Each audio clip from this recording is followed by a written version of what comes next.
Right. Okay, good afternoon and welcome to this afternoon's webinar on directed time. I understand you are mainly teachers who are about to enter your second year, so this is really an introduction into directed time, which as a union we think is really important. So I'm just going to start my slideshow and hopefully we will be able to start. Okay.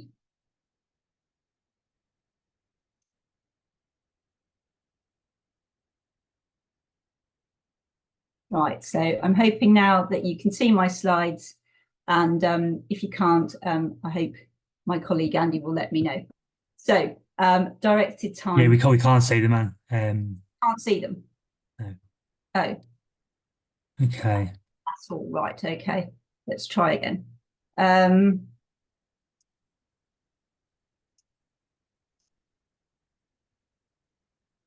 you see them now?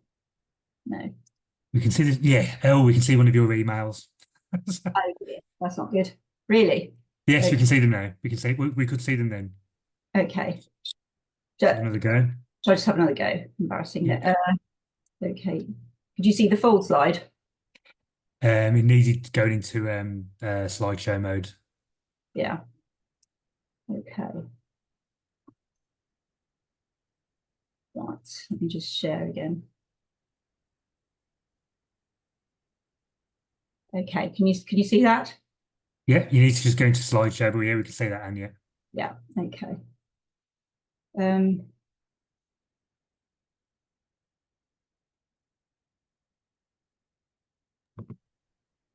It's gone off again, Anne, the slideshow. Okay.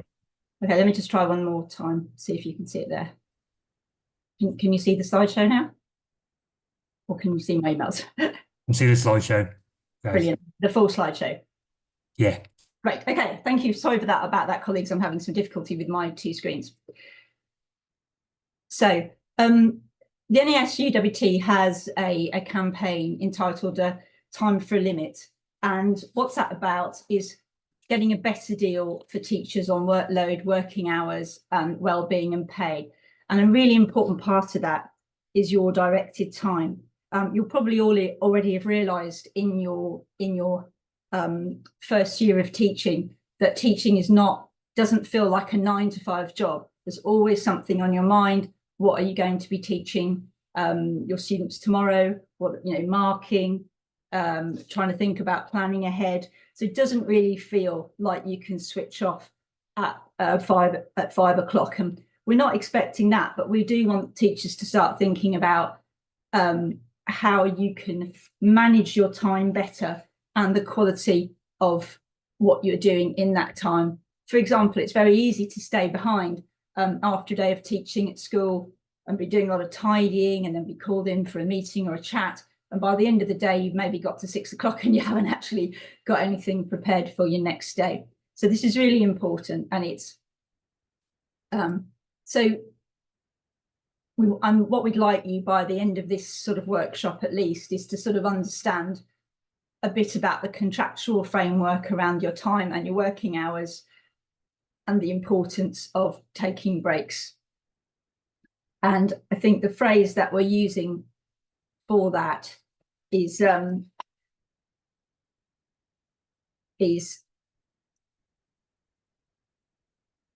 think 1265, because it's all about the 1265 hours in which directed time for teaching should be managed. Now, what is directed time? Directed time is the time when you can be expected to be in school, not the time when you're at home doing marking or planning, which you can do at any time that you would like to do. For example, you could do it after school or early in the morning. It's the time when a head teacher can direct you to be in the building and doing various tasks. Now, what makes teaching your contract a very good contract is that you have a very clear expectation around directed time. Teachers teach 190 days a year, with 5 days which are training days, but also within that 190 days a year, you're expected to teach for 1265 hours if you are not teach, sorry, be directed for 1265 hours if you are when you are in school. Now, this is because you have a national contract called the School Teachers Pay and Conditions Contract, which is decided each year by Parliament. And it's a very good contract. It has very clear expectations. So, for example, I've seen other teaching contracts for private institutions, which basically say you should start working in about September and you can finish work in about July. Now, that's quite vague. Your contract is very clear. You work for 190 days. Now, this contract applies to all teachers that work in what we call maintained schools, that are local authority schools, voluntary aided schools, for example, Catholic Church of England schools, and it applies to most academies. Academies can vary the contract, but the majority of them don't, because they understand it's a really well-respected contract, and it shows that it's a mark of one of the better academies, I think, if they adopt this contract, which again 90% do. Free schools are often different, so it would be something that you would need to check. If a free school is part of a large academy chain, it's generally the same as the other academies. If it's a free school on its own, it can often be quite different. And the majority of independent schools don't follow this contract, but they do follow some sort of similar contract. But if you're not sure, it's worth sort of having a copy of your contract at some point, if you can get one. And directed time is generally important because you can use it. Schools use it to plan the year. You can use it to plan your work, and it's also gives a bit of clarity on the time that you're expected to work. How we manage directed time is through something called a directed time calendar, which can also be called a directed time budget, which sets out how the different hours are allocated within the 1265 time. So, for example, X amount of hours for meetings, X amount of hours for teaching, certain amount of hours for parents' evening, and that calendar gives you the framework. It establishes when you can take a lunch break, and it's really important for you to know that lunch time, which may be half an hour, they're often quite short these days, is not directed time. You cannot be directed to do things in your lunch hour, for example, supervise pupils, or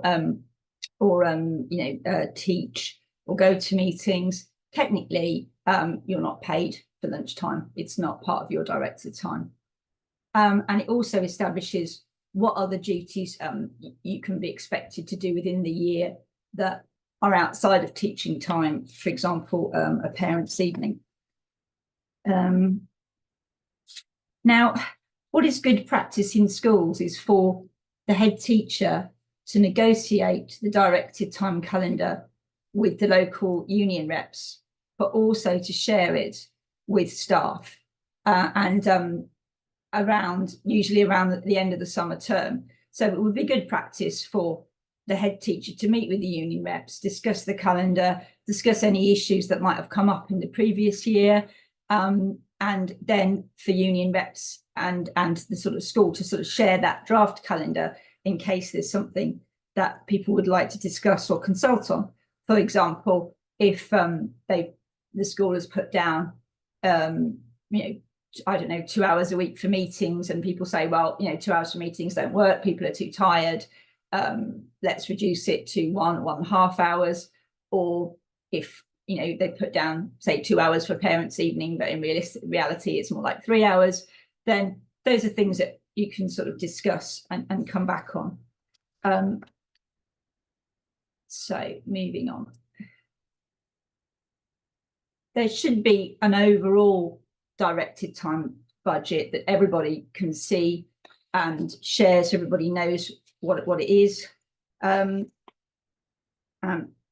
you can also have an individual budget which looks particularly at what your work is, and part-time staff benefit from having that calendar as well, so that they can know exactly what they have to work in the days they are in. And they're also the directed time calendar is really important around equalities issues. So, for example, if people need to pick up their kids from school or those kind of responsibilities, they can know that, for example, the meeting day is on Monday, so that's the day they need to make sure that they have their childcare in place, and and they won't be expected to stay late on another day of the week. And obviously that counts for all teachers, so that when you can do, for example, arrange appointments and things like that, because the whole issue of teaching, unlike many other jobs these days, is you do have to be in the building to do it, and that means that you need to manage your time so that you can do the other things you need to do in your life.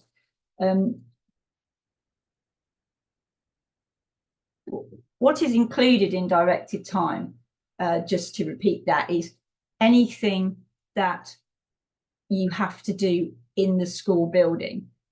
So, as we've said before, parents' evenings and that kind of thing. And basically the school day begins at the start and the end of the school day, in terms of when you have to be in school.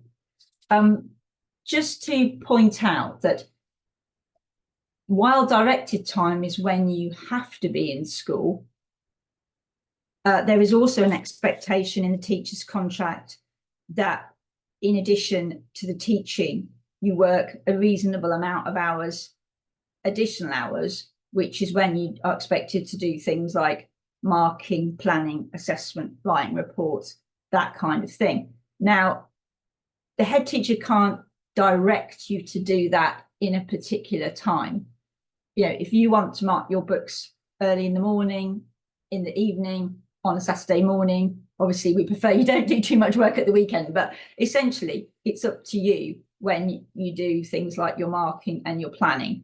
A head teacher can't say, and I don't think they would, to be fair, you have to be in the building to do this sort of thing. There are other things that are responsibilities that you need to do outside of directed time, but obviously you don't have to be in the building to do those things.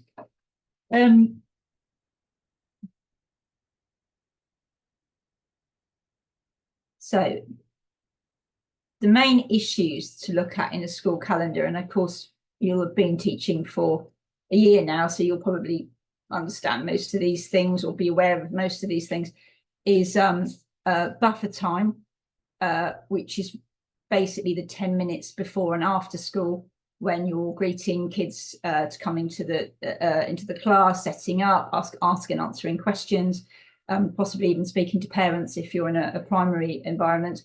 So we always say that 10 minutes before and after school must be added to the calendar, because that's 20 minutes a day, and that's quite a lot over 190 days. Break times should be part of the calendar.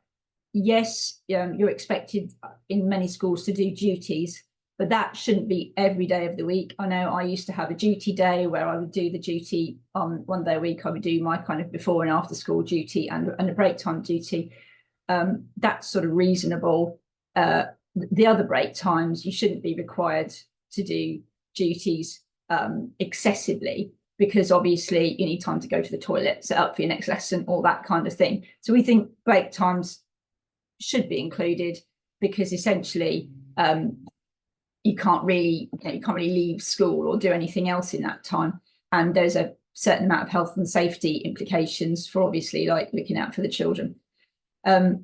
Inset days in the school year, there are 190 teaching days, and there are 5 inset days where you should be getting training. Now, in the old days when I started teaching many years ago, all of those 5 days were used for sort of training days, Now, what we tend to find is perhaps 3 of those days are used for training days, and the other 2 are sort of broken up and what we call it disaggregated, so that instead of, for example, having 2 days at the end of term in July, they might take those hours, and sort of have them as CPD at the end of school for a couple of days. Obviously, if they do that, that CPD shouldn't exceed the number of hours that a normal training day would take. So, for example, a normal training day would take 6 hours, probably more or less. And so if 2 days were disaggregated, what you would do is those days should be shared out sort of over the calendar, so they're not too much of a burden. And they should definitely be consulted on with other, with the head teacher about what is reasonable. Because, for example, you wouldn't want to be doing that extra training when there was a parents' evening or reports due or something like that. All after school meetings should be in it. Our NASUWT policy is it should be no more than 1 meeting a week. That's not contractual, but we think it's very good practice. We would also say that where there is a parents' evening, we wouldn't expect there also to be a meeting. It would include track time, which is the time when you have parents' evenings and meetings in between the school day ending and the meeting or the evening beginning. So, for example, if the school day ended at 3:30 and the meeting started at 4, that half an hour should be included in your directed time. And finally, there should be some contingency in case there's some other something else comes up over the year and the head teacher needs to call you in for emergency meeting or something like that. And I'm sure some of these things you probably already know all about, but it sometimes bears repeating because it's not always that clear sometimes what should be part of a directed time calendar. In order to help you with this, we have produced here it is, a spreadsheet that you can put your details into, and it will come up with, it will add up the directed time calendar for you. I did that earlier. I had a go, and basically if you kind of put in 6 hours a day, the 5 teacher days, let's say 5 parents' evenings, and then it also includes some other kind of meetings, it will add up the number of the hours for you in terms of how much time you're spending at you're likely to use over the year. Now, when I was a union rep in my school, what I used to do was look at the annual calendar which the school produces of events. So presumably the school will produce a calendar which has, when are the reports, when are the parents' evenings, when's the assessment weeks, all those kind of things. And you look at those calendars and you sort of add up, well, how many parents' evenings are there likely to be? How many meetings are there likely to be? I've looked at for example, the next academic year for my local authority, which is Birmingham, where I work, or I used to work as a teacher in Birmingham, I don't now. It's a 39-week year. So really within that year, I would expect to have, if I was in a secondary school, perhaps 4 or 5 parents' evenings, and then meetings. If it was 1 meeting a week, it would be maybe 32 or 30 meetings if you then add the parents' evenings and other things that might be going on, because you don't really want more than 1 event per week after school. Although I appreciate sometimes there are extra meetings if probably for your ECF and things like that. So the most straightforward way of calculating a directed time calendar is to take the time at the start of the day, so say 8:35 to whenever the school day ends, which is say it could be 3:15, and then you take that time and you just minus the lunch break, because the lunch break is not directed time, and that will give you your overall directed time, plus then you add things like the parents' evenings and things like that. What I would say is, with the advent of having calendars online, the actual calendar that says when activities are and parents' evenings, you do find people tend to add to that calendar because they could just go on and say, oh, actually, you know what, we'll have another meeting here or there. And I would advise that you perhaps just save a copy of it, or if you're a bit old school like me, print it out, and then you'll know if someone's added a lot of extra things to it. Because what you don't want is that the calendar should be agreed, and then by the time you get to, say, Easter, there's a whole lot more on it than was originally. Part-time teachers obviously have a slightly different calendar because their calendar is pro rata. So, for example, the full-time hours are 1265 hours over 195 days. But if you were working, for example, 2/3 of the week, 3 days a week, you would have 2/3 of 1265, which is 843 hours. So the important thing for part-time staff is that they do not have to work on the days they are not timetable to teach. So if you work Monday to Wednesday and there's a parents' evening or a meeting on the Thursday, you cannot be expected to go in for that meeting or that parents' evening. That is out with your contract. Because, for example, you may have that 3-day contract because you have a caring responsibility, or you're doing some other course or something like that, and you are physically not able to go in at that time. What you can do under the contract is you can mutually agree that, for example, if there's a parents' evening, you might go in on a day that you're not expected to teach, but really the school should pay you for that time, or perhaps give you some time off in lieu, which is slightly difficult for teachers. But I mean, you would only have to go in through mutual agreement. You would not have to go in on that day if you weren't timetabled to teach on that day. But generally, if you are part-time, the time you spend on directed time activities should be proportionate to your contract. And this is just an example of how part-time contracts and hours can be designed as per the school's timetable teaching week.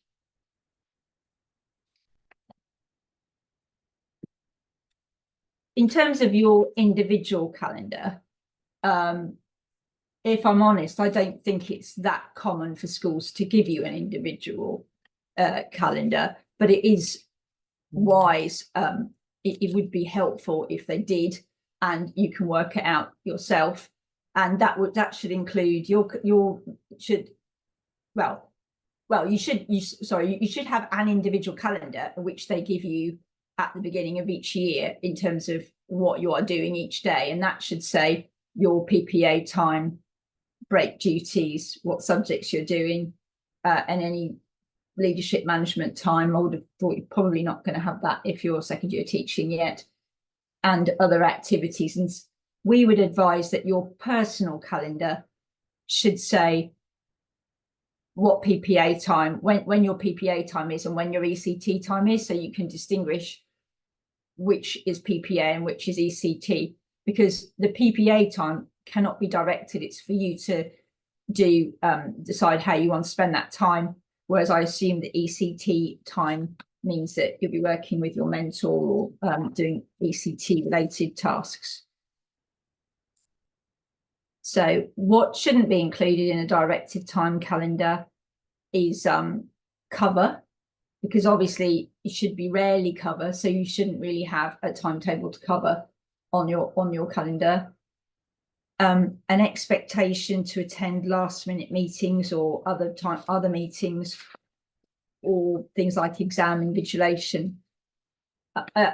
We do have to be quite careful about what I'd call ad hoc meetings. So, for example, if the head teacher provides the overall calendar, but then you have colleagues that say, oh, do you know what, let's have a weekly lunchtime meeting about this, or that's you don't have, you don't have to go to ad hoc meetings that are not on the calendar. And there needs to be, well, there shouldn't be an expectation that people can just call last minute meetings without your agreement. And I appreciate it's quite hard if somebody comes to you and says, oh, can we just have a quick meeting this evening? But I think maybe we'll talk a bit at the end about how you would, how do you deal with a situation when someone's asking you to do things and you perhaps aren't available at that time. Another element of directed time, which is more likely to come,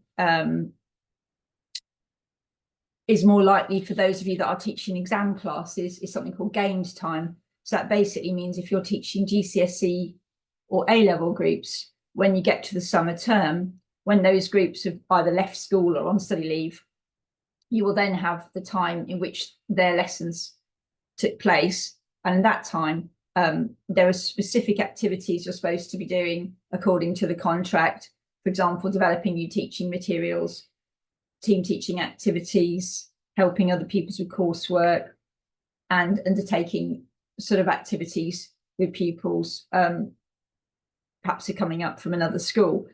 What you shouldn't be being asked to do is basically cover, or if someone else is off sick or left or something, to start teaching a new group. So the gained time that you get for exams has got specific use of that time.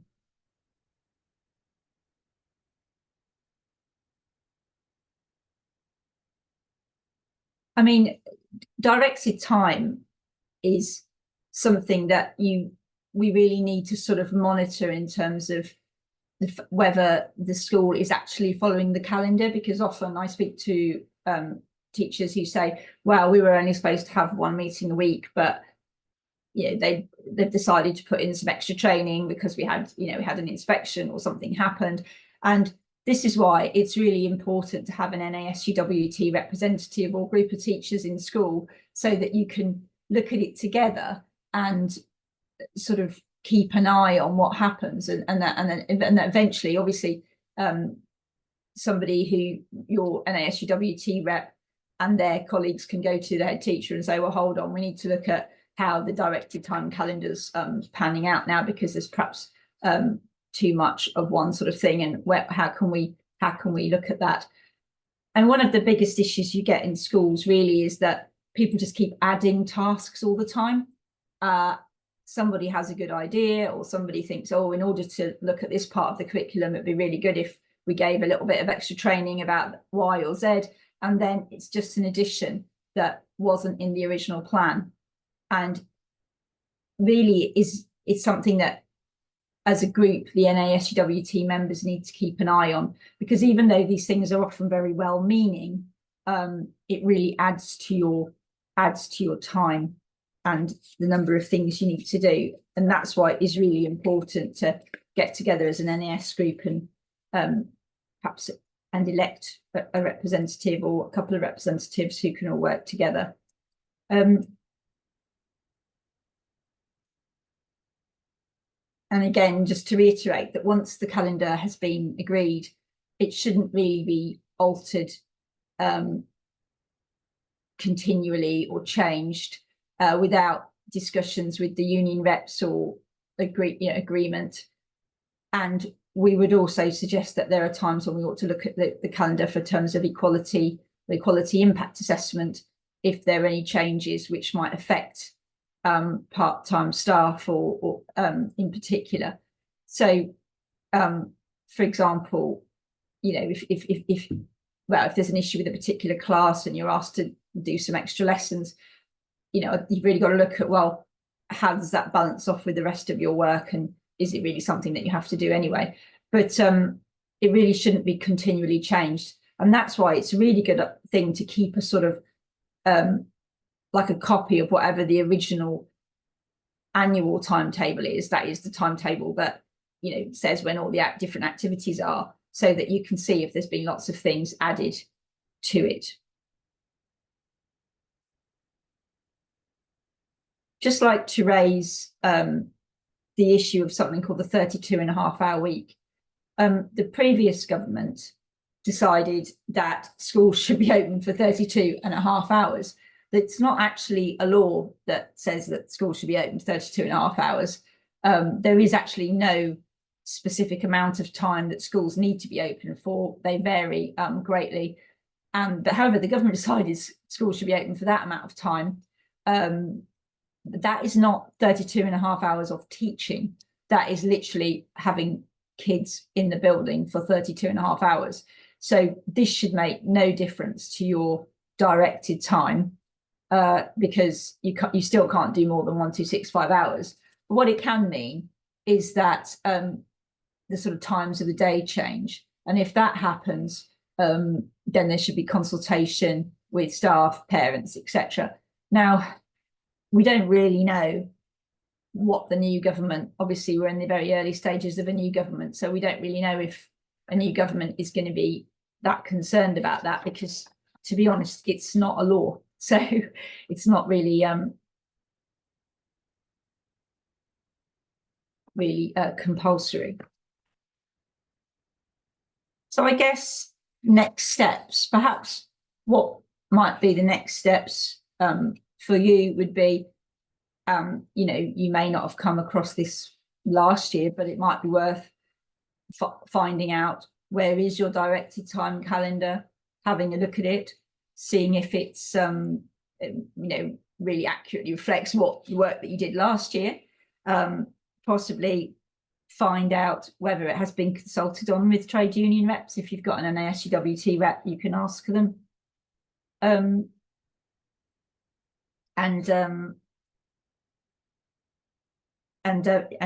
know, find out if it's actually been consulted on or it's actually been discussed. But I mean, directed time calendars, there seem to be a range that some schools are very diligent about it and produce it on their, you know, so that staff can see it. Other schools, to be honest, you sometimes have to ask, and it's but this is something that really they should be providing. I'd also like to point out that in your contracts, there is a work-life balance clause which actually says that governing bodies should have regard to the work-life balance of head teachers and teachers at the school, so that you'll be able to receive a satisfactory work-life balance, because we really do have an issue at the moment with teachers having massive workload, and sometimes it's very hard for staff to be able to cope with all the demands that are upon you. And without being too negative, that is the reason why sometimes people leave the profession. So it's something that you need to be thinking about even now when you're starting your career, because what you don't want to do is just get to the stage when you think, I really don't know where to start and I'm not enjoying this job, which hopefully you are very much at the moment. And other tools that we have for monitoring work-life balance is that new tasks, for example, should be workload impact assessed.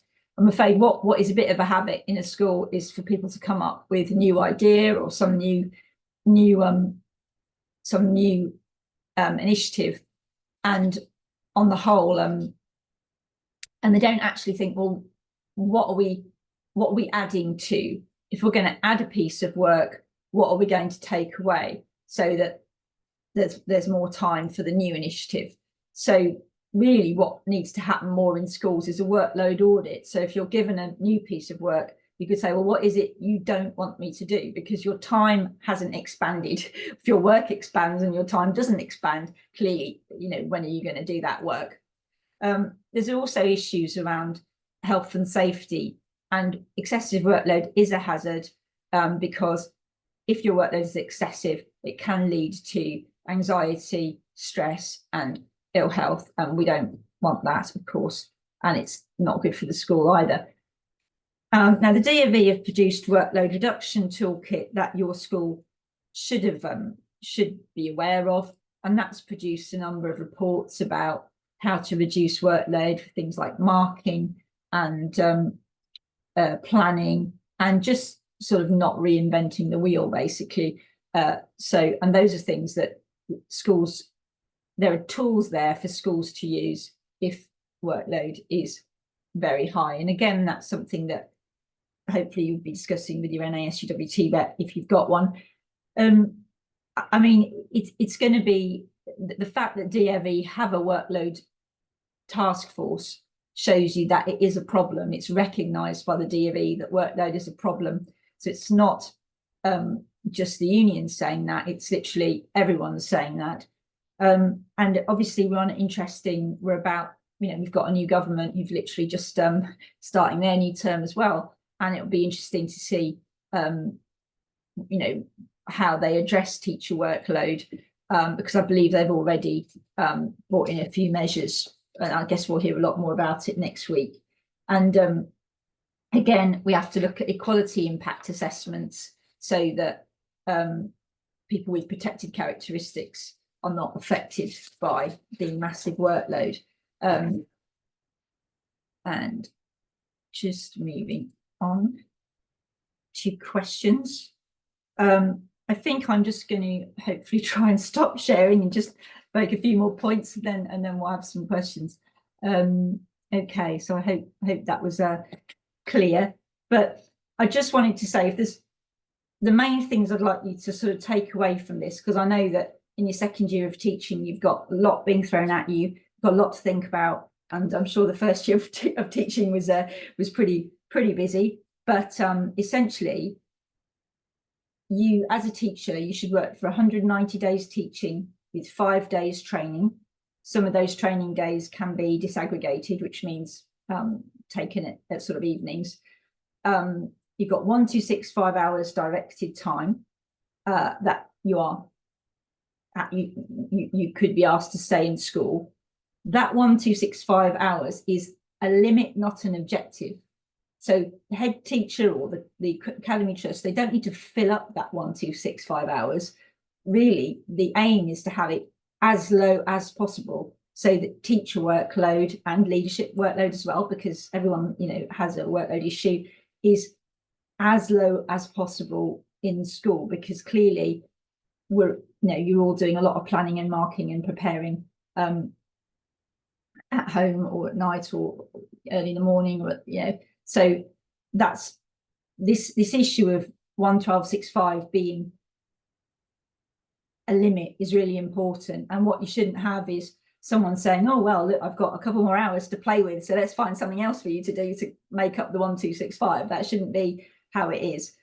Again, the directed time, if you want to go on the directed time calendar and have a play with that, but basically it's from whenever you have to be in school, the buffer time starts where you're welcoming children into school. So for example, if school starts at 8:45, you're probably expected to be in at 8:35 to when the kids leave, so 10 minutes after the last lesson is finished, minus the lunchtime, because that is not directed time. I'd like you to sort of remember that you do have some rights. You don't have to work whenever anyone who's in a position above you tells you to work. You have some rights, and you can't, it's not necessarily easy to assert those all the time, but you should at least be aware that you have those rights. And you need to develop managing your time, because it's a very, very busy job, and you are a professional. And if you're a professional, you have to treat your time with, as if it is valued, as it is valuable time. So for example, I always use the analogies that if you go to a solicitor, they charge you by the hour. If a teacher charged by the hour, you'd perhaps look at your time a bit more carefully, because it's very easy to come into school in the morning, start talking to people, set up your class, be helping kids at lunchtime or break time, after school, be talking to people, but then thinking, I've still got to do my prep, I've still got to tidy the classroom a bit, got to go and talk to somebody about X or Y, and the day just it's very, very long day. And I can remember when I was a young teacher, I lived in a shared house with colleagues who weren't teachers, and they used to sometimes work late in the evening till 6 or so, but they never worked at the weekend, and they never had work late at night. And I think teachers, particularly in the early years, about all teachers really, work extremely long hours, because you're always thinking about the children, always worrying what how can I do this better, or how can we do this differently. And you really need to, perhaps if you possible, start your career by thinking, how do I manage my time? Because also you've got a rhythm to the year as well. So clearly this term you're going to start off all keen, filling in your diary and colouring things in, which I used to love doing. But then by November, December, you're going to be really tired. That's when everyone gets ill, you'll get a cold, that kind of thing. And so you've really got to think about how the year goes, so you're not exhausted and burnt out later on in the year. But anyway, I'll stop talking now and can address the questions. So do I have... now, initially, colleague asked, what was the 1265 hours? I'm hoping that that's clear now. If not, could you put that in the chat, perhaps? I can't see any. I haven't got a question and answer session. I can't see any questions. Yes, there are some questions. Right. I've got a question here from Sumera. Lunch break. I'll go through the questions and I'll go back to the chat. So question from Sumera, that lunch break is unpaid. So just to clarify, your lunch time is not directed time, cannot be expected to go to meetings, supervise children in lunchtime. Now, I'm afraid in some schools, I've got into sort of bad practices where people have said, oh, you know what, we don't want to stay after school, let's have a phase meeting at lunchtime. I mean, I would really advise against that, because it's out with your contract and you cannot be forced to do that because it's convenient for somebody else, because somebody else might want to go off early after school. And I appreciate that you might think, oh, well, it's convenient to do something in lunchtime, but it really isn't in your contract. And I think you have to be a little bit careful about what we call custom and practice, which is you start doing something that's not in your contract, and then it's quite hard to get out of it in the end. And again, I think that comes to, how do you deal with someone asking you to do things that you're not really required to do? So perhaps we'll come to that after the questions. Right, so there's a question from Jack about teaching 4 subjects. A number of those are outside his speciality. I think that's really difficult. I mean, I thought that your NECT mentor should be, I assume that's in secondary. Yeah, Key Stage 3, actually, yes. That seems really difficult, and it may really be that you should talk to your mentor about that. I don't think you would have a specific right to extra time, but you would certainly need more support from perhaps the different subject leaders.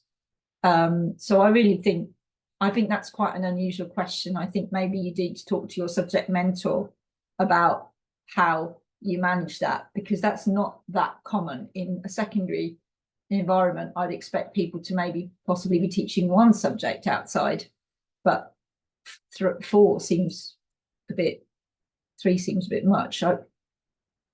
It may well be that you could do with some extra time for this or extra support. So I'm sorry I can't give you a good answer to that, but it's a difficult one.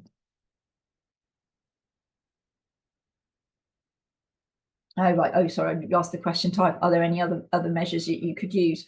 Well, I suppose, if you have to teach a lot of different subjects, it's more of what support can you get with materials and things like that, because there's only so many ways you can teach certain subjects. Having been a history teacher myself, there should be a lot of resources that are available to you, but you should certainly also get support from your mentor. Presumably, if you've already sort of done a year of that, it's very difficult. Right. Salma says, how do you say that you don't want to have a meeting and you're asked by a manager? I think we'll just come back to that kind of difficult question just when we get to the end of and the end of the other questions, because I do think that's a difficult one. Another person's asked, would you suggest working late in the week or working on weekends? In my last job, I did both. I think it's very difficult when you're in your first 2 years of teaching to, well, in all aspects of teaching, there is just an awful lot of work to do. And I guess there are lots of different strategies, and it depends very much on you as an individual. For example, I work well early in the morning, but I can't work in the evening or very late at night. And I used to work, there are some at the weekend. If I'm honest, I did work at the weekend, but I sort of had a time that I did that. I suppose it's always difficult to manage your time, but I guess the only advice I could give on that is maybe I think you have to be a bit hard-headed about prioritizing, because I never used to be, and I could waste a lot of time, picking up the pen lids and tidying the classroom when actually maybe marking books or doing a particular other piece of work was more important. So I guess it's how you prioritize what is actually the most important thing you need to do in that day, looking ahead at your calendar, but also how much time is reasonable to spend doing something. Because I know when you start marking books, it's very easy to sort of spend half an hour on the first book and then think, oh God, I've got another 28 books to do. So I guess it's, perhaps getting some advice from your other teachers, your other colleagues, and about how they manage them, marking and planning and again, not reinventing the wheel. If there's planning that can be shared amongst you, that's probably a good idea. And are there any time management tools available from NASUWT? We do have time management talks and things as part of our seminars, which are quite useful. I know Nikki Morgan does a really good talk on time management. I'm trying to think, I don't think there's anything specific other than, I think, possibly educating yourself about marking and planning. You don't have to, if you're in a school where you've been asked to give in all your planning at the beginning of every week and all that kind of thing, that we would disagree with. I think it's probably a bit different if you're an ECT, because you've obviously got to work with your mentors. I'm not sure if you would need to do that, but I think, I can't specifically think of anything other than sort of the kind of CPD that you can provide on the courses that we do. Right.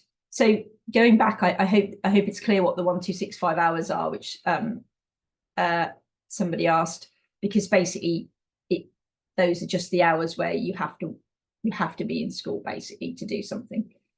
A couple of people asked about, which I do think is a difficult one when you're new to teaching, is if someone asks you to do something, how do you say, well, I don't really think I ought to do that, or that's not really required? And if I'm going to be honest, I think it is quite difficult to have those conversations, particularly when you're at the start of teaching.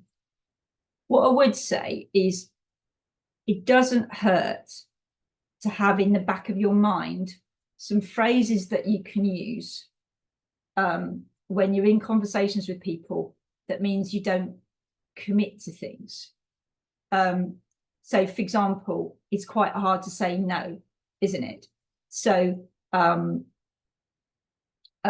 if someone says to you, oh, can you stay after school for a chat tonight? I guess it depends who says it. If the head teacher says that, it's probably not a good idea to say no. But if another colleague says, can I talk to you tonight to chat about something, you could say, well, I won't be able to talk to you tonight.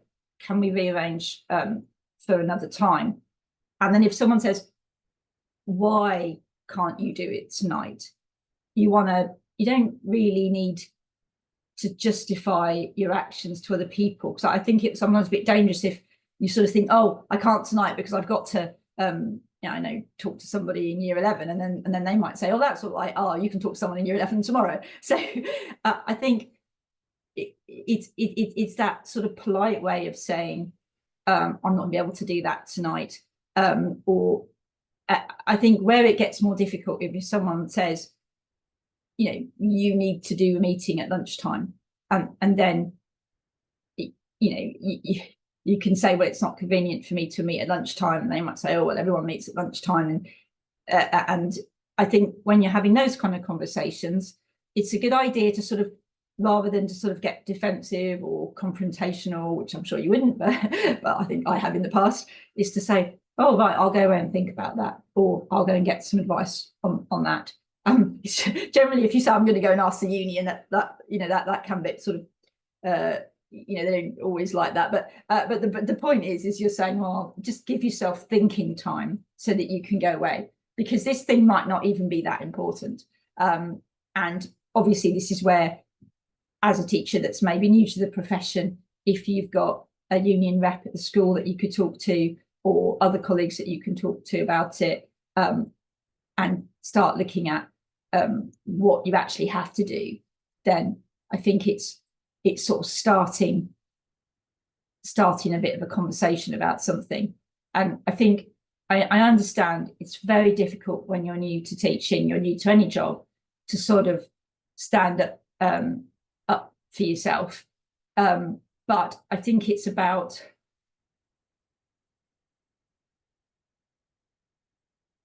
that's why I'm just looking at a comment that Hannah's made, which I think it's sort of mirroring a bit what we're sort of in agreement there, I think, which is that you are new to it, and what we want you to do is, you can't have everything perfect in the beginning of your time teaching. You're learning over many years. You're going to have a very long career. I know it feels probably at the moment like there's a lot to do and it's hard to put it into perspective, but it's really about knowing what your rights are. So if you get to the point where you think, I really, I've got so much work to do, I don't know how I'm going to be able to go on, that you can call us on the MSA line, you can look at the advice on the website, you can talk to your other colleagues in your SUWT reps, but it's sort of starting off thinking, how can I manage your time?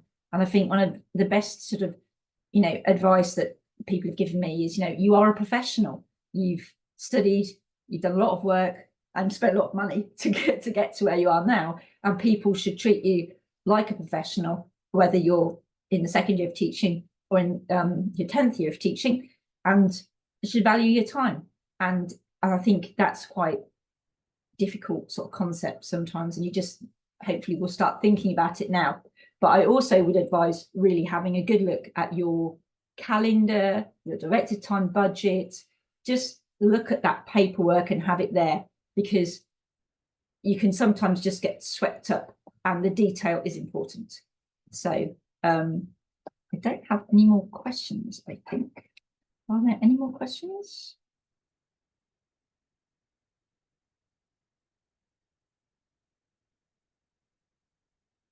Right, I hope that's Thanks, Hannah. I hope that's been Thanks, helpful. that was great, and I think that's probably it from everyone. I think by the looks of it, some thumbs up. That was great, and thank you. Really informative. I'm sure everyone's got loads out of that as well. So thank you.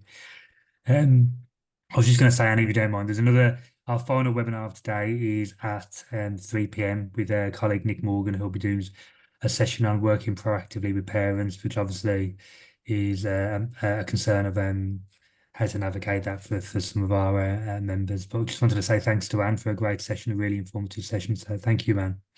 Thank you. And I recommend Nick's session because Nick's always really interactive and fun. Yeah. Thanks, Anne. Bye. Have a good afternoon, Anne. Thank you very much. Cheers. Bye. Cheers all. Bye-bye.